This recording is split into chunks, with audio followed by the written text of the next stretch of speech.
Pengertian surat berharga pertemuan ketiga. Surat berharga adalah sebuah dokumen yang diterbitkan oleh penerbitnya sebagai pemenuhan suatu prestasi berupa pembayaran sejumlah uang sehingga berfungsi sebagai alat pembayar kepada pihak-pihak yang memegang surat berharga tersebut. Surat berharga diperguna sebagai alat pembayaran yang praktis karena setiap orang yang ingin melakukan transaksi tidak perlu membawa uang dalam jumlah yang besar sebagai alat pembayar sehingga lebih aman. Ada macam-macam surat berharga, ada wesel, cek, surat sanggup atau promise, kwitansi, promise atas unjuk, lalu ada billet giro, commercial paper, obligasi, surat utang negara, dan surat sekuritas. Pengertian penilaian dari investasi merupakan suatu komitmen penempatan dana pada periode waktu tertentu untuk mencapai suatu tingkat imbal hasil yang diinginkan. Yang kedua, penilaian adalah proses penentuan harga sekuritas atau aktiva modal.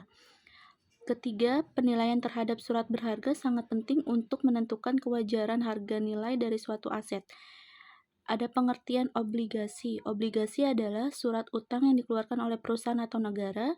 Yang kedua, obligasi memiliki ciri pembayaran bunga yang bersifat tetap tiap periodenya.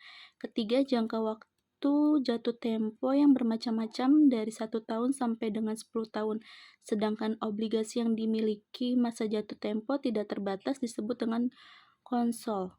Kesimpulan, ketiga bunga yang ditawarkan obligasi lebih rendah dibandingkan dengan tingkat keuntungan yang diisyaratkan, maka harga atau nilai obligasi akan lebih rendah dibandingkan dengan harga nominalnya.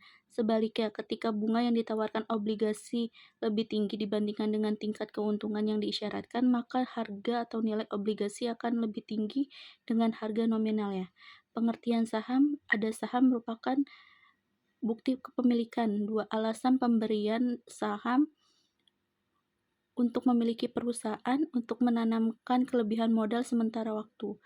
Penilaian saham bisa penilaian saham yang dipegang satu periode, penilaian saham dipegang selamanya. Itu ada satu model dividen konstan, dua ada model dividen tumbuh dengan tingkat pertumbuhan yang konstan, tiga ada model dividen dengan tingkat pertumbuhan yang berbeda atau tidak konstan.